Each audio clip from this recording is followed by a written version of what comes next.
It's time for the LowcoSports Lowdown. Here are your hosts, Justin Jarrett, Wes Kerr, and Max Arraj.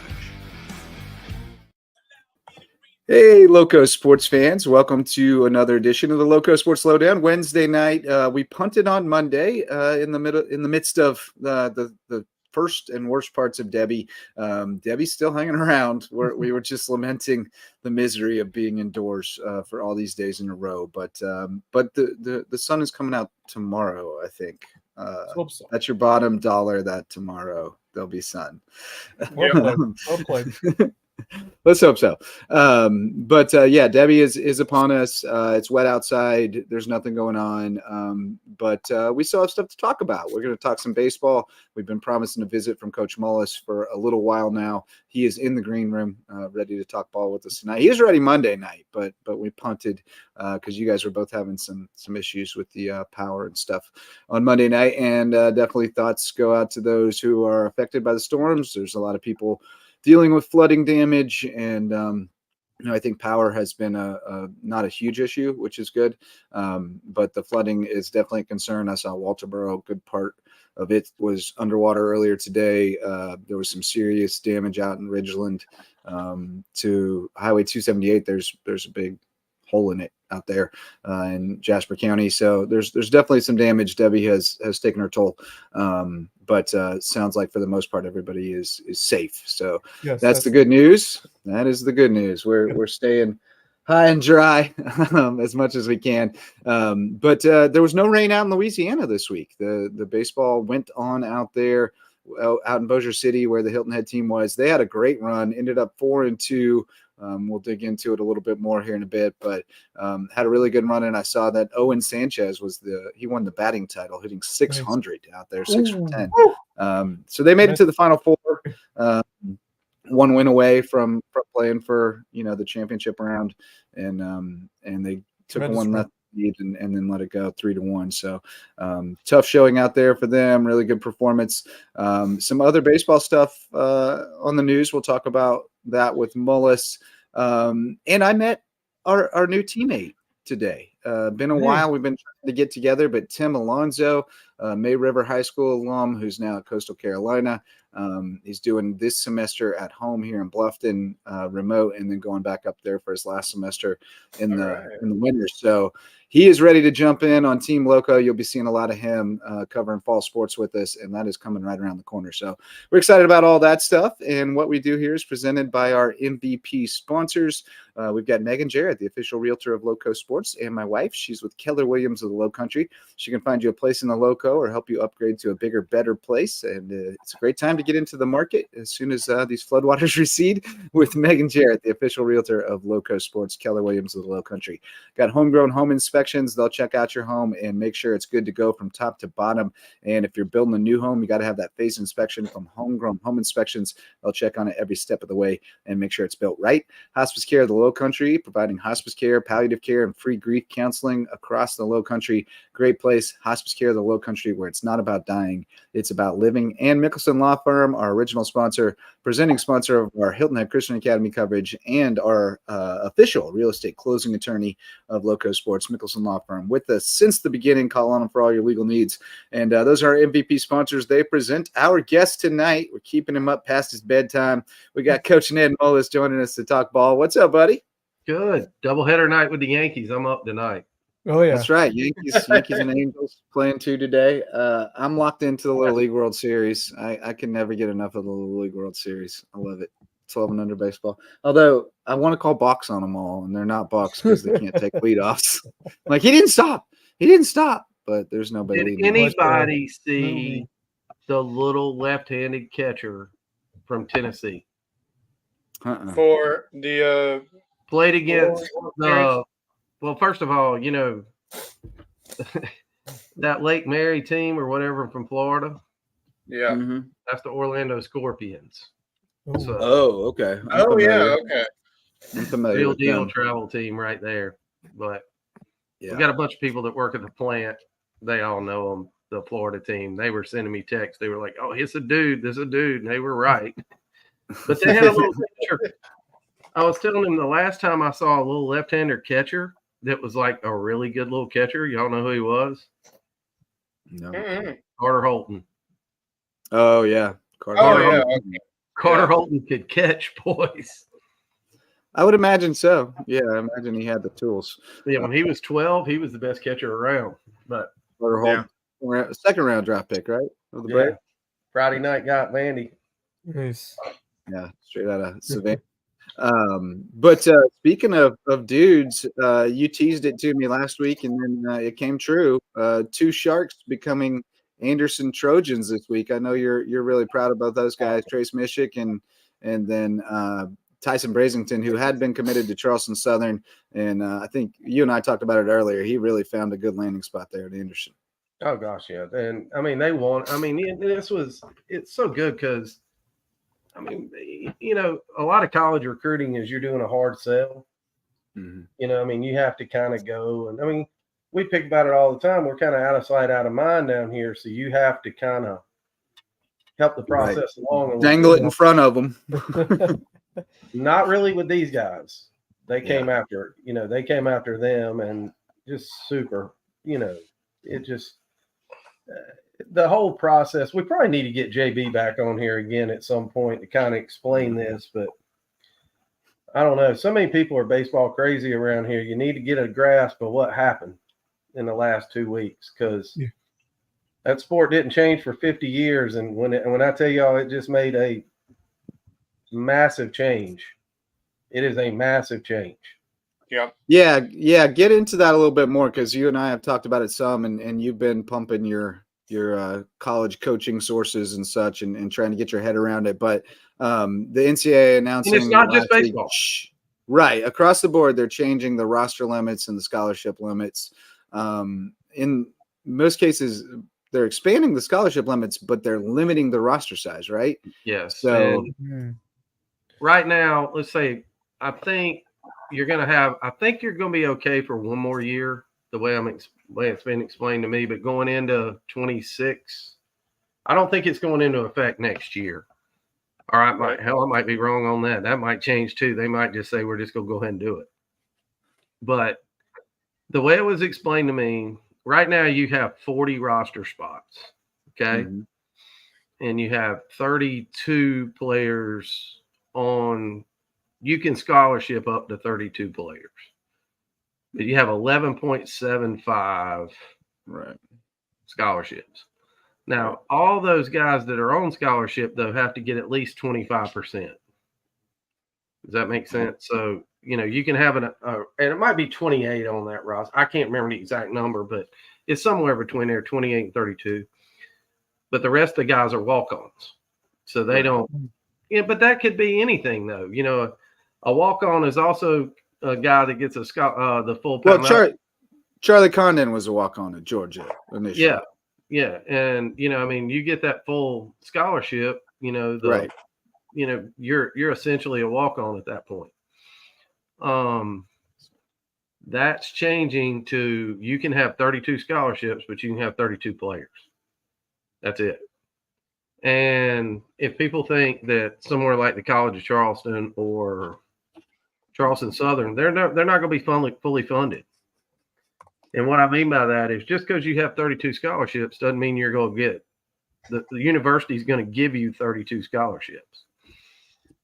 You're more apt to go end up with somewhere between 16 and 22 would be my guess. And I mean, it's going to be interesting. I mean, and here's the thing with no walk-ons. If walk-ons start to count towards your 32, right, you're talking 1,800 more players that are playing Division I baseball right now that'll be in the portal. And the portal already had, what do we talk about, Justin? 4,000 players already? Oh, I can't even keep up with it. I keep seeing different numbers, and I don't know what's real. But it's a crazy number of players in the portal. It's getting ready to get really tight. And, you know, and I'll go ahead and talk about it a little bit. Tyson got caught up in that mix a little bit. I don't know of any freshman. I mean, it's just a tough spot for freshmen right now. I mean, they are, you know, you got guys that have committed I mean, just look on Twitter today of all the list of guys. I'm opening my recruitment back up. I'm opening my recruitment back Right. up. Yeah. And, you know, it stinks because the college coaches that, you know, went out there and sold this to these kids. Well, I mean, you know, we're in sales. I mean, it's awful hard to go back in there and say, guys, I don't know how to tell you this, but the truth changed. And that's basically what happened. I mean, these guys were recruiting under one set of rules. Right. But now it's a totally different set of rules. Right. And and then they find out, right? Yeah, they have to let them down and let them know that the offer that was on the table is it's really no easy way to do it. Right. And, it's soft. And you know, Tyson was in a tough spot too because he was, and I will always give this advice, and I've never not given this advice. If that coaching staff that recruited you is not there, go somewhere else. Yeah. And I mean, You're not their guy. I'm sure that it's worked out for somebody at some point. But what's a good football player at Hilton Head that went to Notre Dame? Jalen Sneed. No big deal for him because the guy who recruited him got the job. Got the job. Yep. But if the guy who didn't recruit him didn't get the job, he was going somewhere else. It's time to go. James Lehman. Yep. The Wofford guy goes to Boston College, but the guy that recruited James got the head job. Now, you know, you have to, there's always, you know, but if the guy that didn't recruit you is not the head coach or not on that staff, it's time to look around. Yep. Well, and you saw that with Puna. Puna followed Charlie Strong from Louisville to Texas, and that worked out great for him. Gaston Moore. There. Yep. Yeah, Gaston Moore's one. Yeah. Look at G. That's a great call. Yeah. Heupel took him with him from UCF to Tennessee, right? So indeed. Want him to coach with him, but I don't know if we need to get that out there, Lucius. Get a call from Lucius. Oh yeah. Is there an offer on the table? I think they want him to, but that's a tough spot. I mean, we talked about it. That's a golly. You ain't seen a hard job of coaching in college. Oh, that's a fact. And I still think Gaston's got some low key NFL potential. Like I think he looks the part. Well, yeah, I know, but it all depends on what happens. I'm saying. If he gets the opportunity and runs with it, he's just the best kid, too. Great kid. He's awesome. I've known him for so many years, and his character is. You had him in baseball, right, Mullis? Oh my God, dude! He would have thrown. He threw. I've never seen a kid at younger ages throw harder. And I mean, I remember playing with him when I was 11, 12. We were on the same baseball team a couple times. That's cool. From ages 11 to 13. I mean, I loved watching him play because that dude gave everything he had whenever he played. That dude never stopped. And he was a hard thrower. But I would just, in my experience watching him play, whether it was football or on the basketball court, he just always gave that extra gear. It was so fun to talk to. It was a great interview after games, after events. Such a great guy, and love to see him earning the success that he has worked for over there at Tennessee. And you know, it takes just one domino to fall for him to be the guy for the Volunteers. So but you take those guys right now. D1 football is 85 scholarships right now. Mm-hmm. It's going to, what is it, 115? Yeah, something like that. Oh, yeah. And then, I mean, that's a lot. It is. Yeah, 105. Yeah. We'll now go to 105. Yeah, 105. And then that'll be, you know, you're talking all your Power Fives. Now, they'll be fully funded. All Power Fives will be fully funded. But baseball-wise, you'll see SEC and ACC teams, and there'll be some ACC teams that aren't fully funded. But Clemson will be, South Carolina will be. That's going to be interesting. Yeah, that's going to be the new imbalance, right? Is the who's fully funded and who's not. And especially if the numbers are right, you know, the question, I guess a lot of this is going to be is how much NIL money will go to funding now. You know, I mean, it's you know, it was one thing when take a guy like Canarella or whatever. You know, now he can get. You know, he's worth every dime he gets. Don't get me wrong, but you know, you don't have to go to him and say, we don't have to, you know, we're going to give you this money, but we want you to use your NIL money to pay for the rest of your scholarship. Right. Yeah. You know, because he's a center fielder, you know, Clemson with 11.75 scholarships, you can't full ride your center fielder.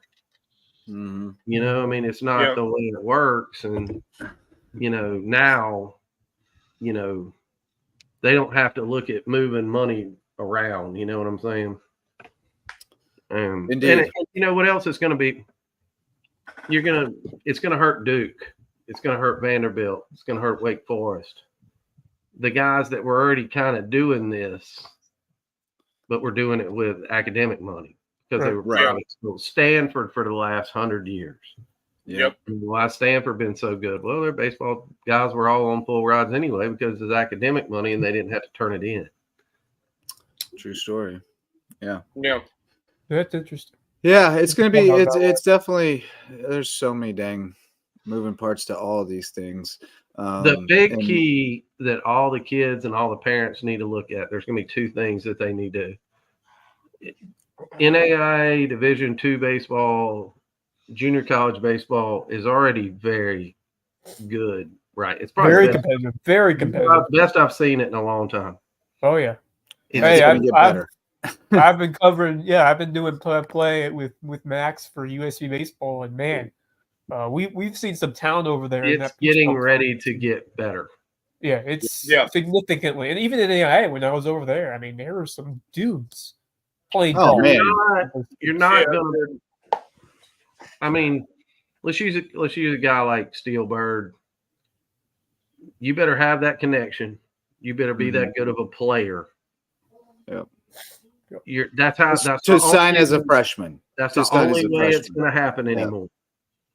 And you know, there'll be a handful, you know, a couple handfuls of guys every year that are like, but for the most part, I mean, the guys that you would go there on anymore are the guys that are going to get drafted. So like, there's not going to be a whole lot of high school seniors going. Just don't like think the power pressure, conference. Do you want? All right, now let's talk about a little bit of pressure here. All right, I'm going to use South Carolina because I know a little bit of the numbers, a little better than Clemson, even though Bakich, I think, just got 1.3. That's per year, guys. Yeah. Baseball. What did Maneri get? 1.5? Was it 1.5? 1.5? I think so. Yeah. That's a lot of money to coach baseball guys. A lot of cheese. The Monty Lee, one of my best friends, got $500,000 to be the recruiting coordinator and assistant coach. Yep. We were talking just the other day when he was at the College of Charleston, he was making $80,000 right 9 years ago to be the head crazy coach. And was winning regionals. Yes. Yep. So well, and you told me about Beckley. David. Who, left the Citadel. Don't say what he made, but I won't say. He got a nice raise. Yeah. 7 years later, he got fired and is making significantly better money. Yeah. And let me tell you, that's something else. You know, everybody talks about baseball rise around high school baseball. The new Citadel recruiting coordinator was the assistant coach at James Island the last 5 years. Right. Yep. Yeah. So a pretty good staff up there. I mean, and we, and the Sharks beat them last year. You know, I mean, and Lupton could have beat them. And, but I mean, I've said it before and I'll say it again. High school baseball is coached. You can see some of the worst coaches you've ever seen in this state, but at the higher levels, it is very well coached high school baseball. Yep. No doubt about it. But I mean, the parents need to know that.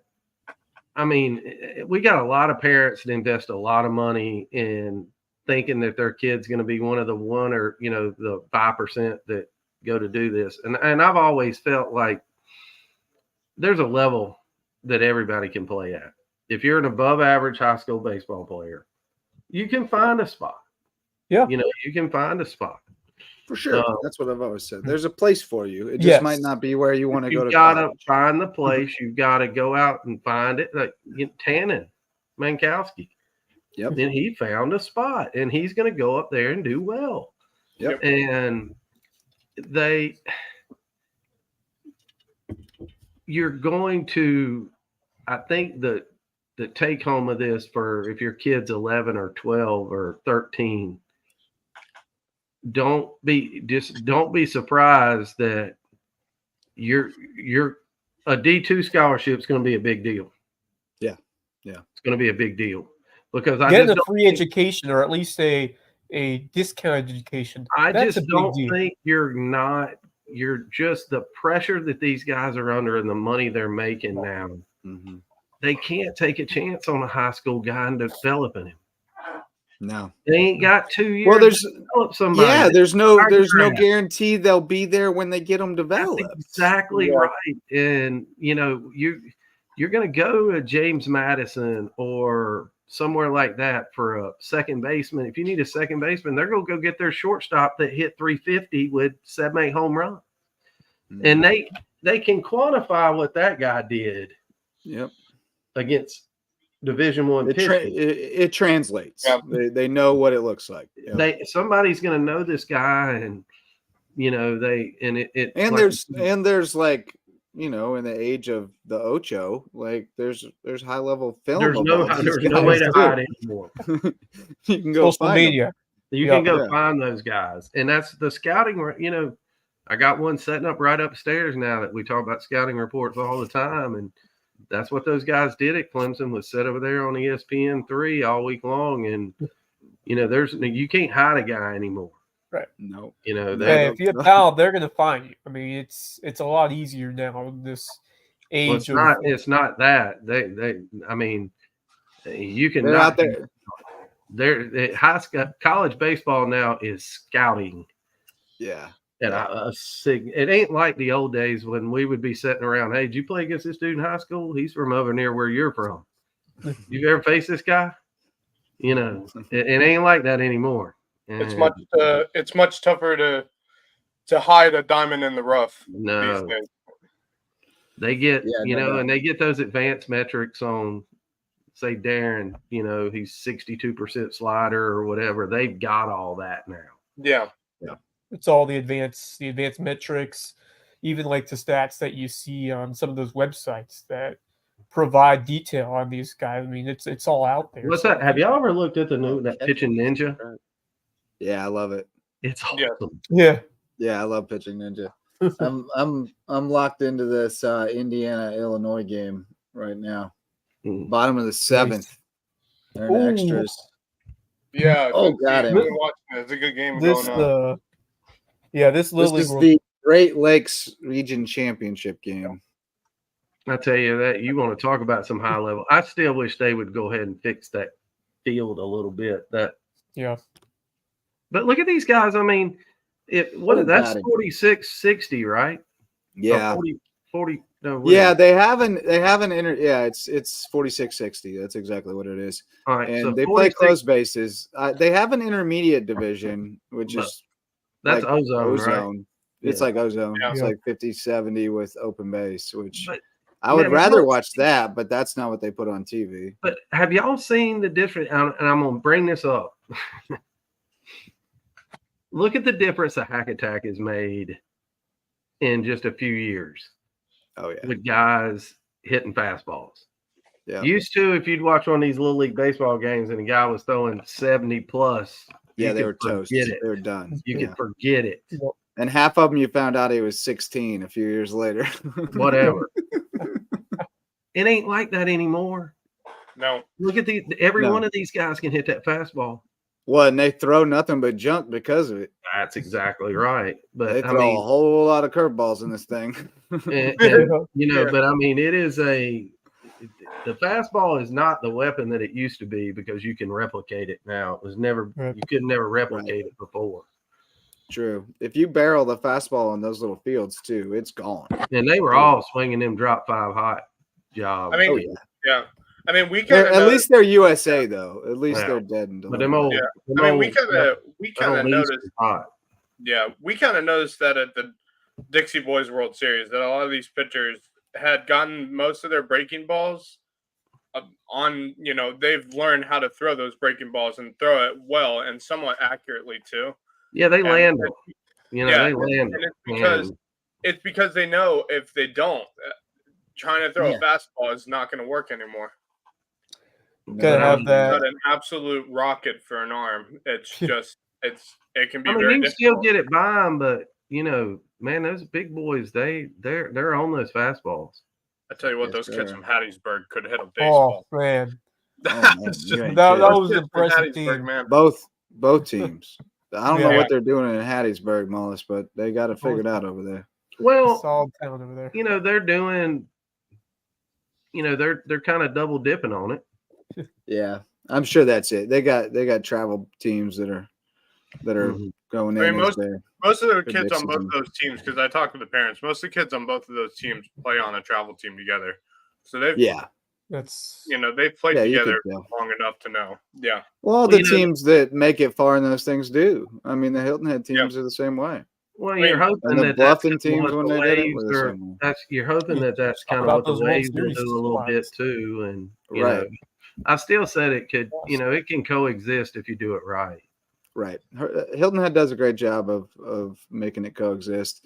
in terms of your waves team. I mean, you've been able to coach that group, and you've also been helping out with the Diamond Boys, and now so there's a mix. Yeah, of we definitely did it. We definitely did it coming up. There's been, I don't know. There's different philosophies on it. There's definitely people who think it's a waste of their time to play rec. And they may not be wrong for them personally, but in my experience, when our travel kids played rec, it made all the kids around them better. And, That's what you hope. I let them, I always had 2 or 3 of them on my team that were from our travel team, and I let them kind of lead things. I said, hey, get them going like we do, and let them kind of be leaders and show the way. And that's what you hope for, is that it puts kids in, because the other thing is it allows for somebody to play shortstop and catcher and stuff that know what's going on, instead of putting 2 kids there who really aren't in a position to succeed in those positions. Yep. They're not ready for it. But what you want to do, I think the main thing you want to do with parents, especially at the younger ages, and it's getting ready to get work. When they were carrying 40 guys, and you could redshirt guys that didn't count for 40. Vanderbilt probably had 70 guys on campus. Arkansas had like 70. Coastal. Yeah. I mean.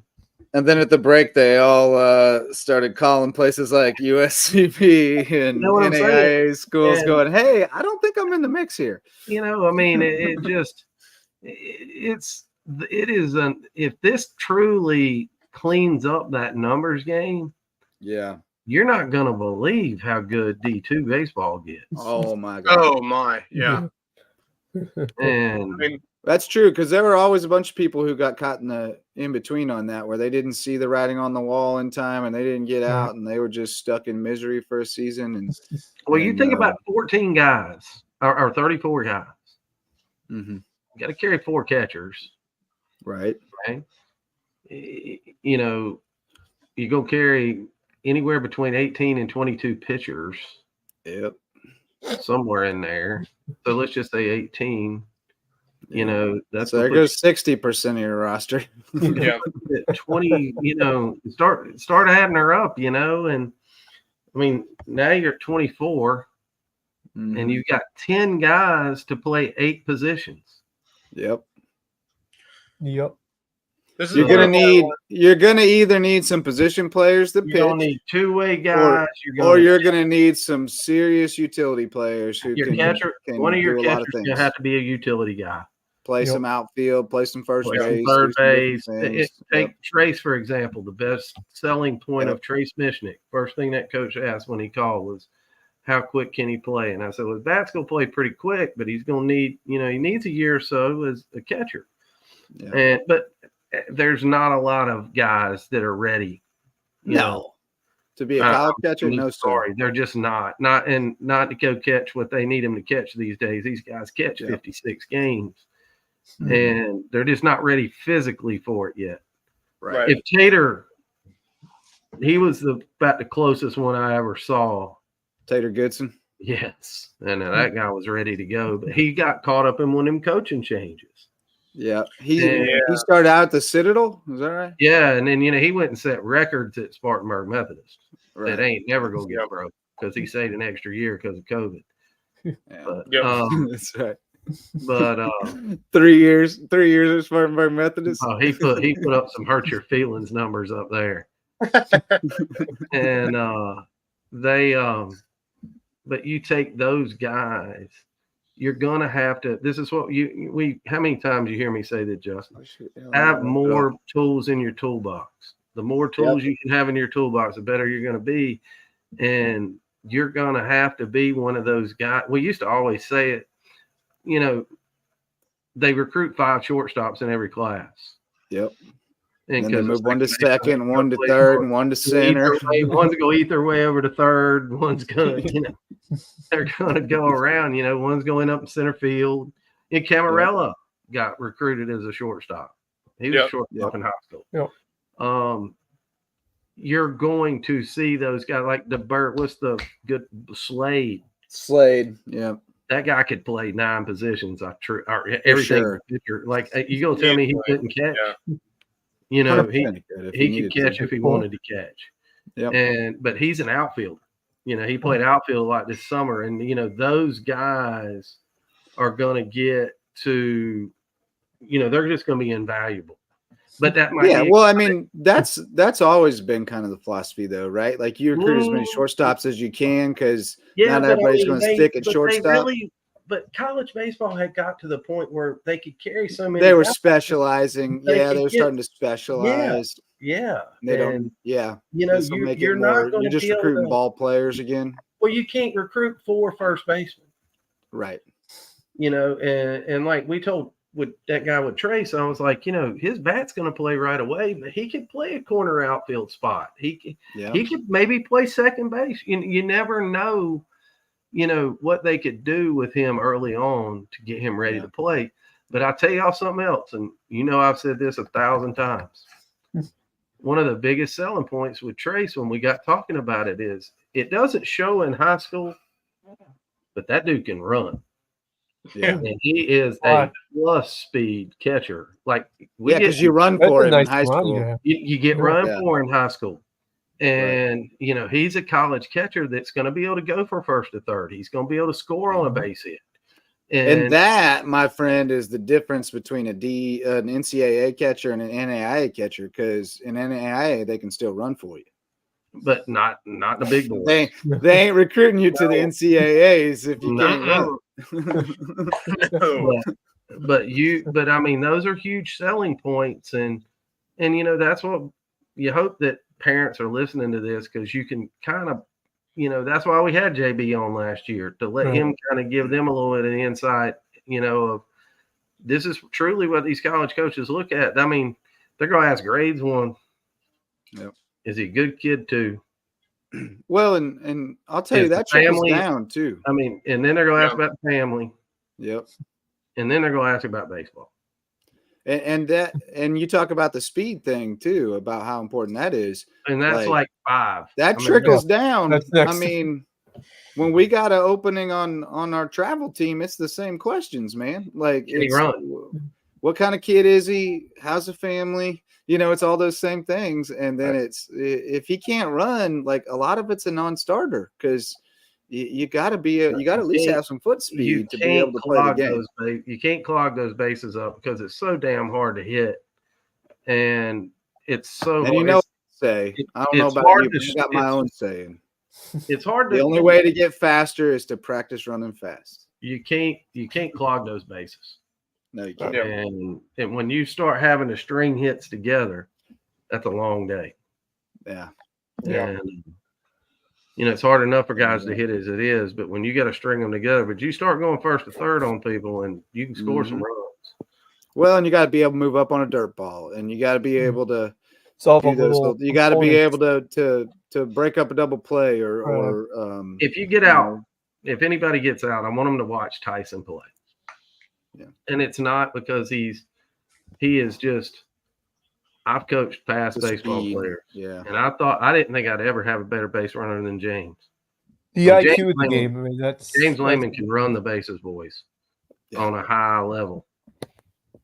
I've never coached anybody that plays faster than Tyson. Yeah. I mean, that guy, he just he glides around that place, and I mean, I think that was one of the biggest selling tools is, he has plus speed. And you can't find it. Can't teach that sometimes. Well, and I think another good thing to point out here for the parents and the kids who are maybe in this position is Tyson was in a position where he had the opportunity to go to Charleston Southern. He could have been a Division I. He is a Division I baseball player. Oh yeah, he is. Oh yeah. But the reality of the situation is, if he wanted to be a Division I baseball player, that was like 2 years away if he went to a Division I school. And now he's going somewhere where he's got an opportunity to crack the lineup right away, be a all conference or freshman of the year type. Well, that's what you hope. And if he's a Division I baseball player, which he is, and he still wants to play at that level in 2 years, that opportunity is going to still be there. And Bennett, we've seen he just gets to play while he develops. That's we've seen that come out of here. Bennett played in that same league, and then he was the freshman player of the year. Yep. They that's going to be interesting too. I love talking about our guys, or all these college guys that move on. Bennett's going to be at North Greenville. That's going to be fun to watch. Yeah. Darren's coming back. Martucci's at Bruton Parker. James, there's a bunch of guys. Lehman made the. Did you see that? He made the travel. Did I see? He made the travel roster when they went to the World Series. That was well. Fun. He also. No, what'd you send me? The second team, I might have not sent it to you, but he, I know I sent it to Al. He made that Cal Ripken League he played in this summer. He made the all league team, the second team. Nice. Yeah, that's a pretty big deal. That's a good league. I'll tell you what, though, Anderson loves scouting kids down here, man, because there's been quite a few kids who have signed with Anderson over the last few months or so. Yeah, and those two plus Mickelson, Zoe Stevenson from May River for soccer, Darian Perry's already there for football. Erskine as well has gotten Haley a good amount from Buford. Erskine, Erskine does it too. I'm gonna give him a free plug here too. A lot of these guys work with JB. Yep, and we had him on the podcast before, and that's Jarrett Broughton. If you feel like if you're a parent and you feel like you've got that kind of kid, it is not that much money to make an investment in a guy like that. Yeah. I don't care what kind of travel you're playing. I don't care what level it is. It is a true independent look at what you're doing. Yeah. And do it with somebody like that, not with one of these big recruiting services. It's tough. I mean, don't get lost. The recruiting services aren't the answer. No. Well, I say that, but we've got one of the best ones around, Diamond Prospects, that doesn't cost a lot. No. I meant the big But I mean, they're technically a recruiting thing. I mean, Tyson's gonna go up to the Palmetto games. I think the sports specific ones are a little different. Yeah, but Paige was in a soccer one, and it didn't help us a lot. Yeah, but Monahan does a great job of moving his kids on. Absolutely. Those guys, I mean, there's some other, the Diamond Devils have been around 100 years. They do a great job. I mean, but just don't put all your eggs into one basket. Yeah. You need a good high school coach that's going to work for you. You need a good travel coach that's going to work for you. And I'm just saying that guy, you're investing in,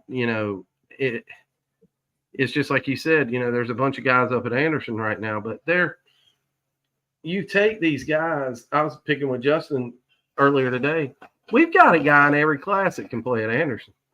Yeah. And if they can play at Anderson, that extrapolates to But I'm trying to say all the D2s across the Southeast. you've got that talent there. Yes. But, the reason that all these guys are starting to get the run around now, it was Carmen Majinski went on and killed it. Yep. Matt Clark went on and killed it. Yep. Darren Horn went on and killed it. Yep. Tater Goodson went on and killed it. Josh Patterson had a great career. Jack Hegan had a great career. Now that you getting that, not only do you have to get guys to go play in college, they have to go compete and play. Yep. And play well. And then all of a sudden that May River or that Hilton Head is starting to resonate a little more. Yep. And they see those guys. You're not just sending them baseball players. You're sending them baseball players that's helping them win games. Correct. And yeah, it's the same. It's the same reason that BJ Payne gets kids recruited, because he tells you what you're getting, and then you get what he says. He molds you into the guy that he wants you to be. And I still say the most impressive thing that I've ever seen. We were up at we went to Gilbert to our normal tournament that we always go play in, and we always it always falls on the South Carolina Clemson weekend. Yeah, and we were up at Carolina that weekend, and both of them were true freshmen, and it was the middle game of Carolina Clemson. And you know how you sit out you sit out there at Founders Park, you can see one bullpen, if you sit out in center field, you're right between the bullpens. Yeah. Matt Clark's warming up for Clemson. Carmen Majinski's warming up for South Carolina. Love it. And that was 1 year, half our team had just faced both of those guys. Yeah. And That's you were unbelievable. like, that was the most impressive thing. That's awesome. Speaking of Carmen, I saw an update on him. Still on the DL or IL. Sorry, old habits die hard. Will not travel with the team on the West Coast road trip, at least for now. Going to AAA. They did not commit to him appearing in any games yet, so they're trying to get him back in the bullpen. They need him back, man. He's become he's very important to that team. I'm just so happy that he's with a good organization too, because that is a growing good organization. Yeah, that's a fun squad to watch, especially with the that feels weird to say, right? That the Pirates are a good organization. It's been a long time. They've had their fair share of inadequacies. We had a guy from up near my hometown had played for Monty and those guys at the College of Charleston. His name was Blake Butler. And one of my favorite bunters of all time. Blake could play, boy. And it's so funny because I spent 2 years on that travel circuit telling every coach I knew about Jack Hegan. And I was like, Blake Butler? This is a young Blake Butler. This is a young Blake Butler. This is a young Blake Butler. I bet I told 40 coaches that. And you know who recruited Jack Hegan to Francis Marion? Blake Butler. Mm-hmm. Really? Yeah, he calls me one night and he was like, dude, y'all got a shortstop I really like. And I was like, I didn't even know you were coaching at Francis Marion. I've been telling everybody for 2 years that he plays like you. That's hilarious. But the funny thing about Blake, and I was thinking of Brett Butler, by the way, when you said this is Blake. But he just understood, that whole thing. And I knew he was going to be a good coach, and he wasn't at Francis Marion long. But he is now the single A coach for the Pirates, and that's Greensboro. Really? What are they now? The Grasshoppers. And but that's his hometown. How cool would it be to go back and coach your single A team in your hometown? Oh my God! Yeah, that'd be great. Yeah, that'd be special. Greensboro Grasshoppers. Yeah. Who are they affiliated with now? Pittsburgh. For the Pirates. Yeah. Mm-hmm. Oh, that's awesome. Very cool. He started out in rookie ball. He was down in Florida a couple years, but I mean, it's just so much fun to watch the ladder, and get to watch it with guys that kind of, do it. We've had some guys that played at USCB who have gone that route, like Dylan Nishatka. He's a pretty high-level hitting coach with the Dodgers organization, I believe. Gabe Torres, who was also on the World Series team that went to Lewiston.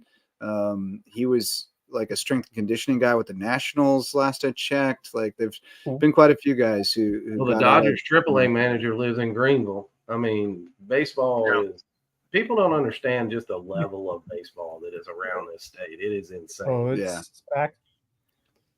Just it's a great – yeah. I mean, there are a lot of – And then you look over to the greater, like, southern parts of the state in terms of James Island and the Charleston region. Somerville.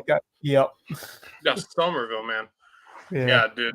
We have a lot. I mean, I can remember through my years of coaching, I had a lot of like former pro players, maybe some that never made it to the major league level, but former minor league players that live here that, coached me, Mike Cherry, Eric Somberg, just to list a couple of players that I learned from growing up as a player here.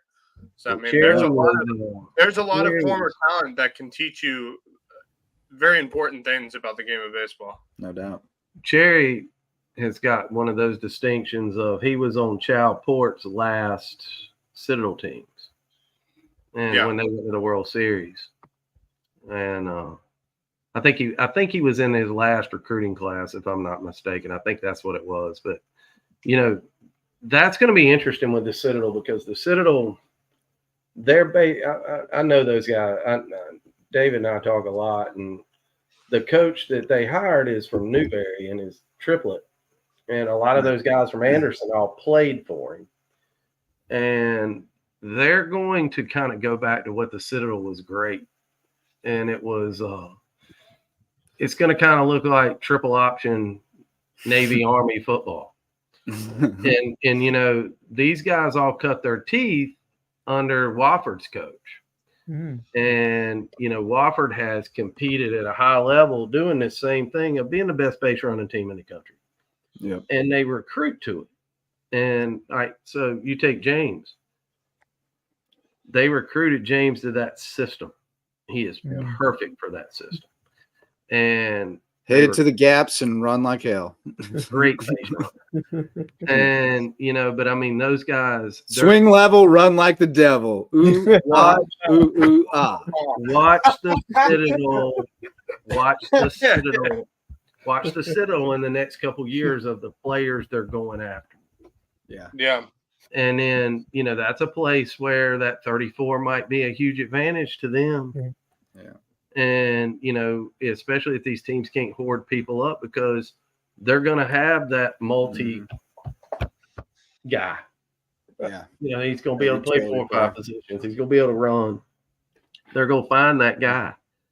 And, it's going to be interesting because it's a great reset in college baseball right now. And I mean, I knew we needed to talk about this one night because there's so many parents are so deep involved in this stuff. And they, you try to be dead ass honest with them, but it is and I mean, it's tough when everything changes and it goes for a loop when you've it's seen. Not that as much, Wes, as I don't think that's changing. I love Nico. Nico's going exactly where he needs to go. Yeah. And then, I mean, but that's a kid that understands it. He's working his tail off. He's going to do good there. Don't get that damn, they ain't many steel birds around. Right. I think what you're getting at is it's kind of carved away that almost like phony D1 roster spot, that ain't gonna be there. D1 baseball, but you're not playing D1 that baseball. Ain't gonna be there. 34. Like, there was a little bit of like fool's gold there, and it's you were gonna be able to go. There was always a spot for a guy.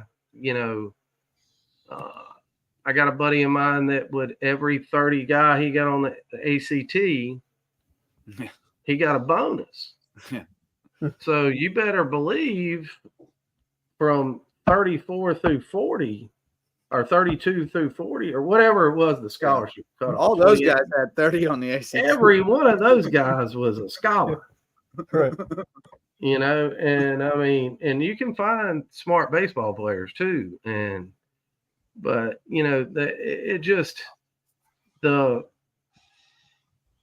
it has the potential to be a great reset if they make it work right. Yeah. And I think it kind of puts different skills of different guys, where they should be. You have the D1 guys, you have a really solid group below that in Division 2, and don't get me wrong, those guys have the talent to blossom and turn themselves into potential prospects at the professional level, maybe major league level. So no, it's the D1 level, Wes. Is where D1 level first. They're going to have to. What I'm trying to say is the D2 guy is going to finally have that chance to go there, and the transfer portal thing. Yeah, the transfer portal. Somebody's going to grab you because let me tell you, the transfer portal is going to give it, and it's going to take it away. And that's what we're going to is that the giveth is you're going to be able to be nimble. Yep. The take it away is they're going to be able to send your ass packing. Right. Yeah. A lot more movement, a lot more moving parts. And that's the biggest thing that I've seen in that is it's kind of like we touched on earlier. They're not gonna, with the money these guys are making, they don't have time to develop you. No, they just don't. They're gonna let somebody down at, they gotta win now. They're going to let somebody else develop you. I'll give you a perfect example. A kid played for travel baseball for us for years. Sawyer Reeves was at Citadel shortstop last year. Really had a great year. He kind of come into his own, but he started to develop. I mean, he's Wilson's age. He redshirted a year, got a COVID year. All of a sudden, he's a 22, 23-year-old. He's a 21-year-old kid now, or almost 22. Right. And he's a grown-ass man. Yep. And he's going to Mississippi State now. Yep. That wasn't going to happen without the portal. Right. And his brother Dalton started at USC Lancaster, went to Erskine first, then Presbyterian, and then ended up catching for the damn Gamecocks some last year. You're going to have that. Yeah. If you can prove it on your steps of the ladder. If you outplay the level, you're going to have opportunity. Yeah. That's but the kid in high school or the kid that's 13U right now that thinks he's going to go play at Carolina, he ain't. Not without stopping somewhere else first. He's going to make a stop somewhere else. Yeah. And I owe our sponsors a read. So varsity sponsors of LowcoSports, DDS Web Design builds, hosts, and maintains websites for businesses and nonprofits to get results. You need to get found online so you can do more and think get bigger. Go to ddshhi.com. Parker Law Group serves legal needs across Colleton and Hampton counties and Jasper County. And they've been helping us continue to expand our coverage in those counties and channel out on more deserving teams and student athletes around the Lowco. Dr. Ambrose Coles, our official chiropractor of LowcoSports. You can find him at Rooted Living Wellness in Bluffton, and he'll get you feeling right, mind, body, and spirit. And Reverence Wrestling Club, our official wrestling sponsor, presenting sponsor of the Lowco Grind. Take your skills on the mat to the next level at Reverence Wrestling Club. And speaking of wrestling, you guys been watching any Olympic wrestling? I've watched a couple matches, but I've been watching a lot of Olympics, stuck inside all these days. Yeah, I don't get the whole Greco-Roman thing. I'm lost, but yeah, Greco-Roman's a little different. Freestyle, I understand a little bit better. But I watched some Taekwondo today. I didn't know that they had to wear those funny get-ups. That was interesting. Did you see what Powell posted on Twitter today? I don't know. One of the coaches from Pennsylvania. Yeah, I did. Thing was the gold medal referee. I did. Yeah. I saw that. I was going to shout that out. Yeah. It was a coach from Pottsville, Pennsylvania, who brought his team down here a couple of years ago. Mm-hmm. I guess he's a big ref, and he was reffing the gold medal match in the Olympics today. Unbelievable. Wrestling is a very small world out there. Small world. But can we also talk about some of the things that are not Olympic sports? Yes. Or Olympic sports. Yes, we can. This is not the X Games. It's damn Olympics. Get off my lawn. I love the X Games, but I don't need skateboarding in the Olympics. I don't need breakdancing in the Olympics. I don't need breakdancing. I don't need surfing. I don't need, that's the X Games. I'm with you. Although I do kind of like the kayak, the slalom kayaking and canoeing. And I'm not saying they're athletes. I mean, they're not athletes. I mean, the people doing that wall climbing, they're athletes, but that's For not sure. an Olympic sport. I generally agree with you. I generally agree. But And I who also- knew? I love team handball though. I got another question. Who knew there was men's field hockey? Right? I had no idea. I Where did saw that that come the from? other day. No Where did idea. it come No from? shot. What is with those sticks? Like, I got why are they nothing. shaped like that? I got nothing. Who knew? Field hockey is bizarre. The field hockey shootout is one of the wildest things I've ever You're seen killing me here. because they can back them all the way down. They can like back into the goalie and then just whip it Dude, around. them. Dude, field hockey had no idea. Yeah, I had no clue either. Yeah. Today was the been- artistic swimming. I could have done without that. Although we've talked a lot about women's wrestling on the show. How about Sarah Hildenbrandt taking the I watched gold her for today. the U.S.? Yeah, I'll I'll say Amit Elor yesterday. girls wrestling. It is You on talk the about up. something that's growing. Yeah. Yeah, That's we talked to Zeo Estrada a couple weeks ago. She has aspirations potentially to make her way to LA for 2028, but she is an absolute stud on the mat, and it's been really cool to cover her and just capture her journey as a Hilton Head Seahawk, and then on the national stage, winning a national title this year. So she's been fun. We've had a couple other of young ladies who have excelled in the mat, and it's growing. It's a great sport for guys and girls. They had when Lou was up at Ferrum, they had a great women's wrestling team. He likes to name drop, but Lou Kent is who we're talking about. Well, I mean, that's the only place I'd ever seen it. Yeah. We're up there and they've got No, I was just letting people know who Lou was. They've got all these people in the weight room lifting up at Ferrum, all these girls lifting in the weight room one day, and I'm like, damn, y'all got a women's football team? And he was like, no, man, women's wrestling's big here. And I was like, y'all go kill somebody in lacrosse. It's been there whole conference, in Division III for a long time. That whole conference up there, Randolph-Macon, all those schools all have it. Yep. Yeah, it's kind of been a thing in Division III for a while, but now everybody else is starting to catch up. And that's why a lot of the most prestigious women's wrestling programs are still D3 programs because they've been established, like Misericordia in Pennsylvania. But I mean, that to me is a true Olympic sport.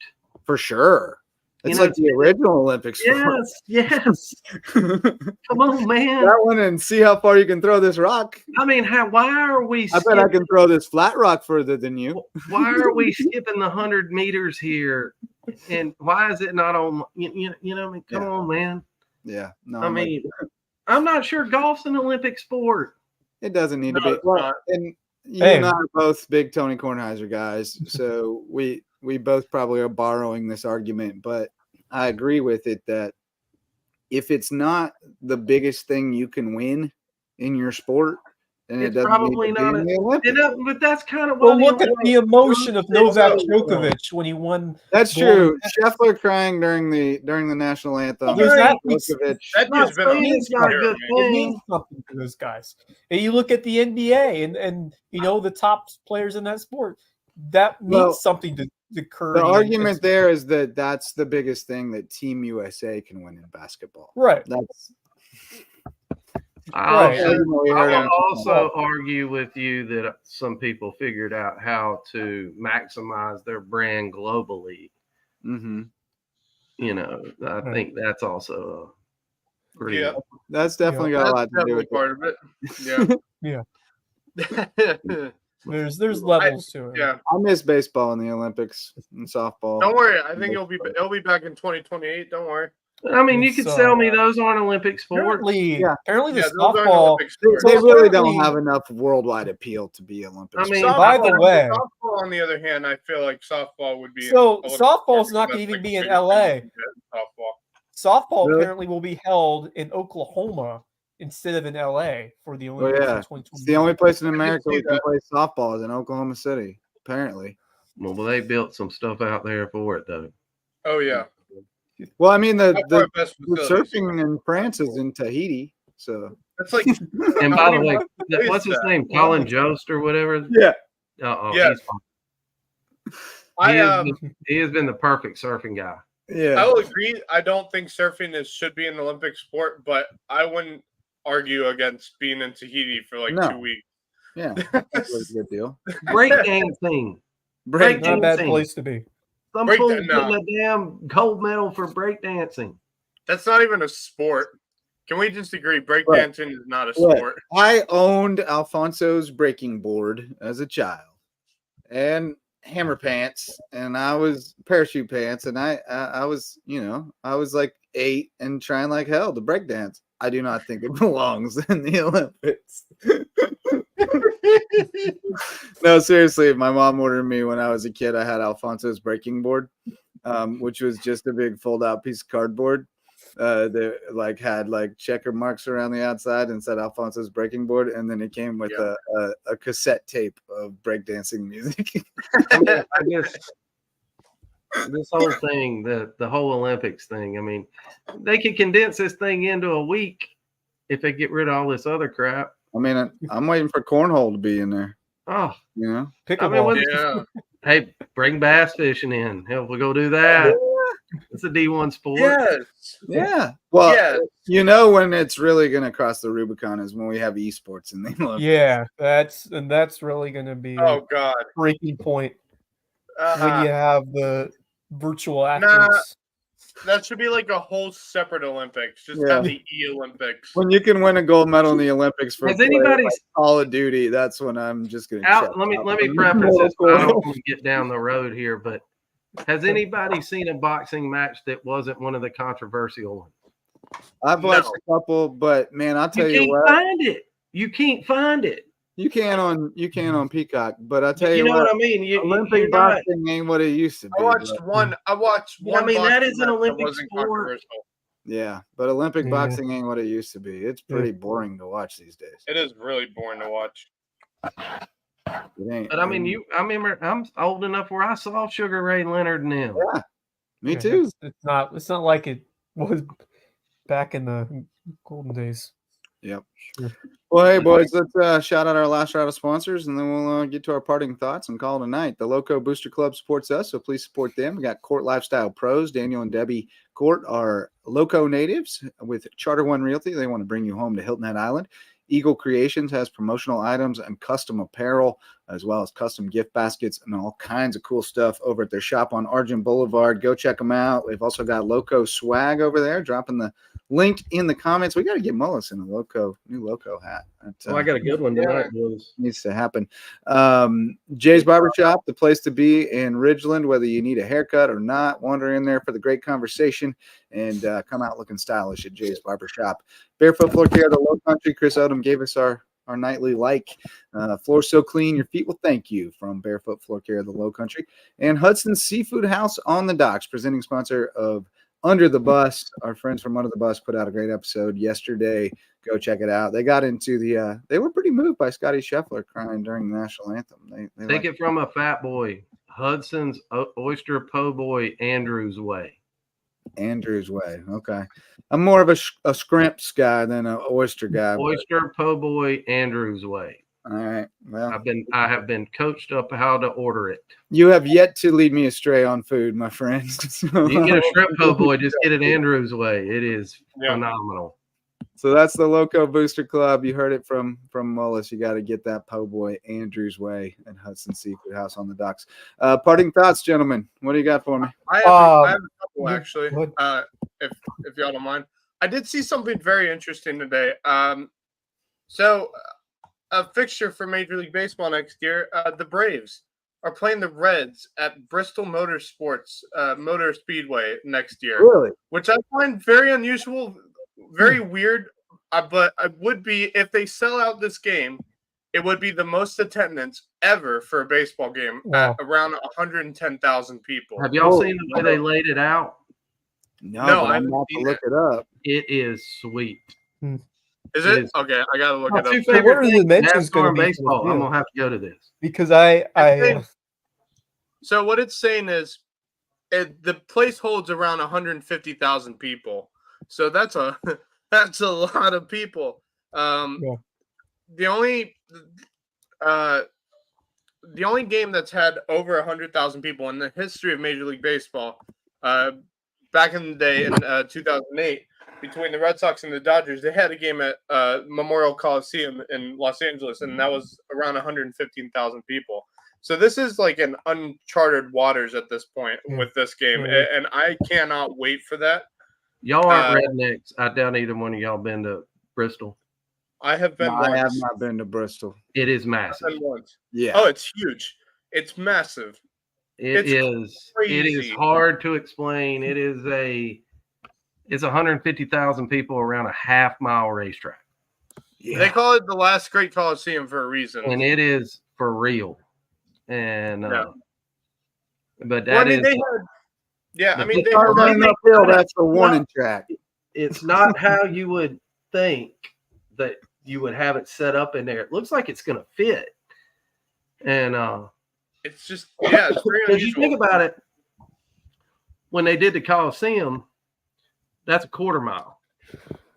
Okay, so you got a half mile's bigger. You know, it's significantly bigger of a stadium, and they've got some room to play with in there. Man, Yeah, it should be fun. I'm excited. I saw it earlier. I'll send it to you when I find it. I mean, I see something, but I do. don't think it's real. But the other thing I wanted to kind of talk sits about in was, there sideways. It's like home plates where the start finish line would be, and then it kind of goes out from there. It's pretty coul. Yeah, I can't wait. Is it going to have a tremendous amount of foul territory? No, I mean, it's hard to tell. Like I mean, foul territory? well, no, you got to understand. I mean, that thing, you can't get that. It ain't like that. That thing's 33 or 35. I don't know. It's banked like Daytona. Yeah. So it's not Yeah, like if you start running uphill, that's the warning track. No, it ain't like that. Now the field was all it was. I couldn't believe how they had it set in there. If that's the way they're going to do it. The outfield warning track at Clemson. That's what it's going to be, just on a whole nother level. Yeah. And they shaved that thing down. Ask Monahan about that. Yeah, that thing used to be a real hill. Oh yeah. The other thing I wanted to talk about was actually we've talked about it a couple times, but we haven't actually talked about it on the show, and that is Justin's idea for how we can cover the upcoming high school football season. Oh yeah. And how we may be very well be doing it. And I thought, Justin, you would like to share that with everyone. We're gonna try like the red zone thing. Yeah. We're gonna try having like somebody, probably me, at least at the start, but somebody in the studio, starting at a certain time on Friday nights. That'd be cool. And then have people log in on their phones live, and that'd be cool. They can be in the green room, and when they're ready to come on, they can come in, and we can go live to a game. And speaking of high school football, those guys are they're in a tough spot right now. They're pissed off right now, aren't they? Well, it's they're tough all because you're losing just their scrimmages. Yeah. They got a day in, and then the storm came and knocked jamborees and everything. I think May River was supposed to scrimmage tomorrow. They can't. I guess everybody was supposed to scrimmage tomorrow. Oh, those fields are soaked right now. No, it's not that. They ain't got enough practice days in. Right. Yeah. But the upstate's going at it, man. They're having a good time up there. That's scary to think about. They're all in the clear. All right, Wes, you got a parting thought? Yeah. We are just a week away from the first Friday night of high school football season. So it is coming up very fast, and it's going to be a very interesting first week because you have a new look Hilton Head Christian Academy team, and we talked about Ron Peduzzi. What's this team going to look like this year? And he said this might be the most fun that he's ever going to have with a team that is younger and is maybe less experienced, but you have a guy leading the way like Reed McCollum, who could be even more of that dude. Yeah, he might be special. He's going to be. But here, I agree with you, Wes. Like, it's a younger team. I think they're, as of right now, what I'm seeing, because their schedule is not an easy schedule this year. No.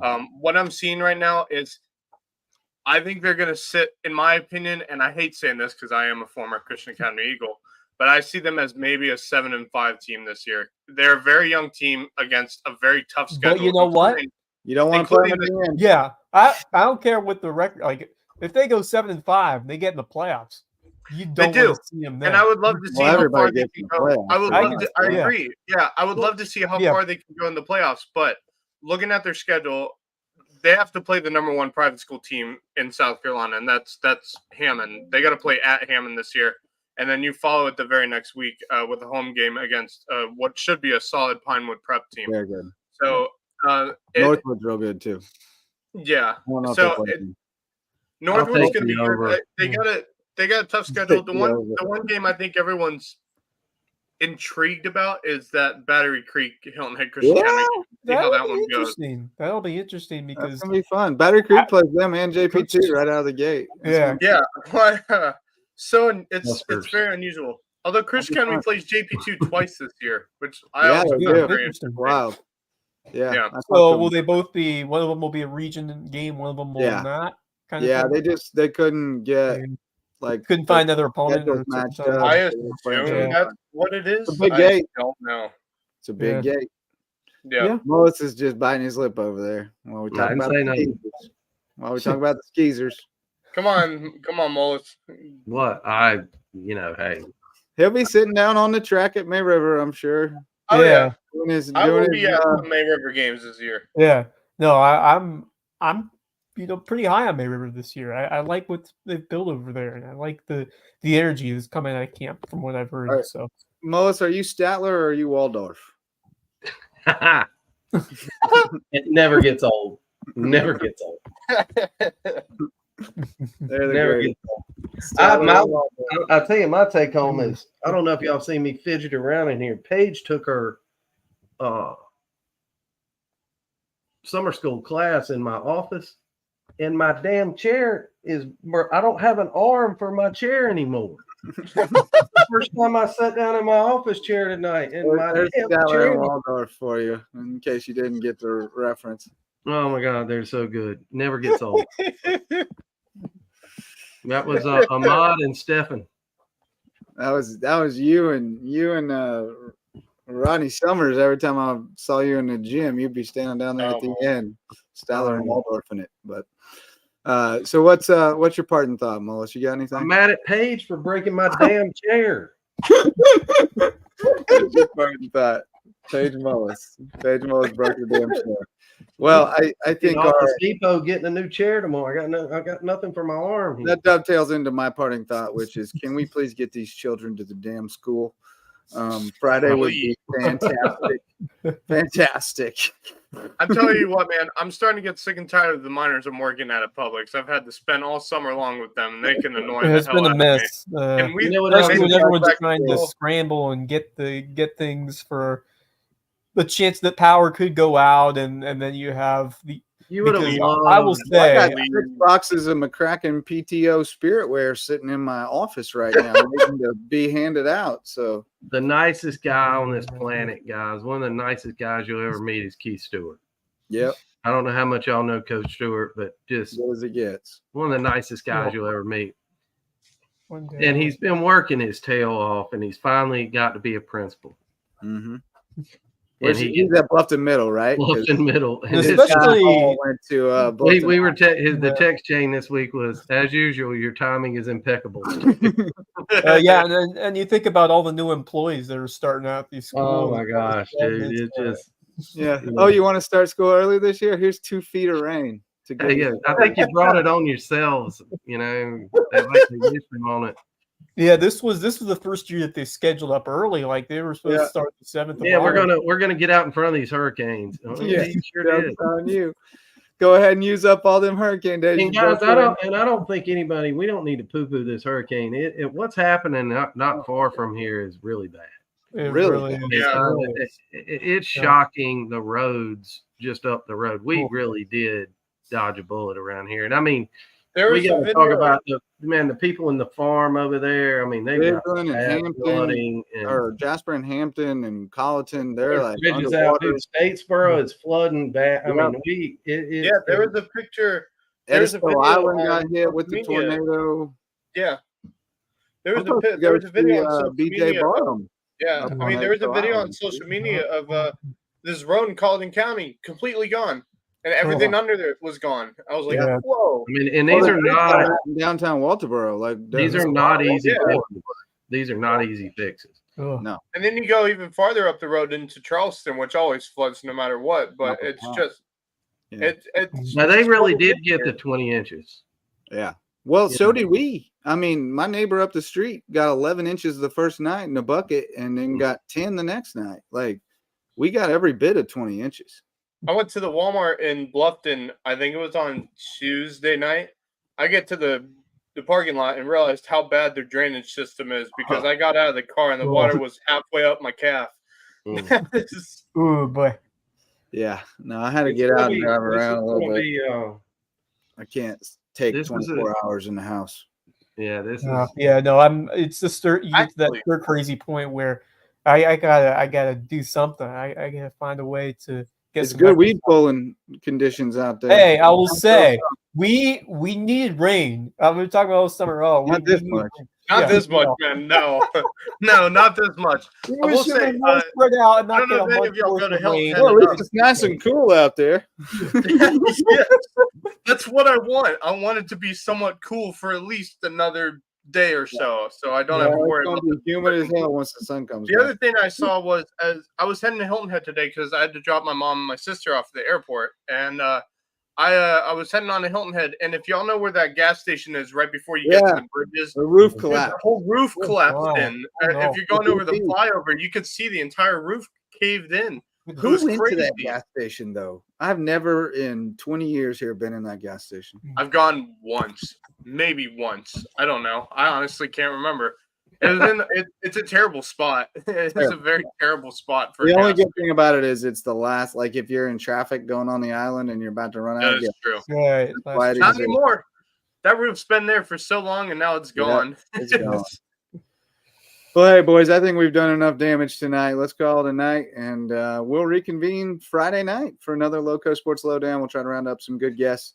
Thanks for hanging out with us tonight, Mullis. I know the Yankees were getting housed by the Angels, so that helped you sit down and talk with us all night. But more words of Hey, more- you know, at the end of the day, at least you're not a fan of the Chicago White Sox. my little statistician Oh, upstairs. dear Lord. Hey, Oh, congrats to them for breaking the streak, though. They got Wilson, the the win last statistician, hit me with 78% of doubleheaders are split earlier today. Yeah. So he's Yeah, looking right. that's a given. That's a given. Yep. But yeah, the White Sox. Ooh, at least we can all Did they win? Have they won yet?